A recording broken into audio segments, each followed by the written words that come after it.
Qarzlaringiz nimaga qaytib kelmayapti? Nimaga sizga berishmayapti qarzni?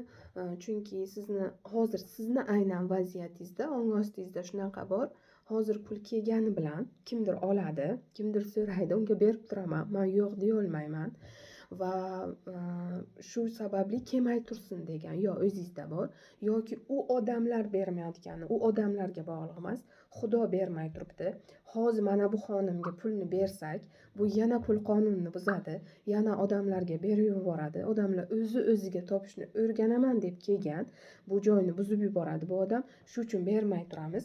Mana bu yoqdagi odamlar o'sib olsin, keyin bunga beramizda va bu o'ziga ishlatishni boshlaydi. Yoki yaxshilab tushuntiramiz, qarzni qaytarmasdan, yaxshilab tavbasiga tayantiramiz, hech kimga bermaydigan qilamiz. Keyin bu pulni qaytarib beramizda, bu odam rostdan ham hech kimga bermaydigan bo'lgandan keyin qaytarib beramiz, keyin o'ziga ishlatadi, hech kimga bermaydi. Tushunarlimi?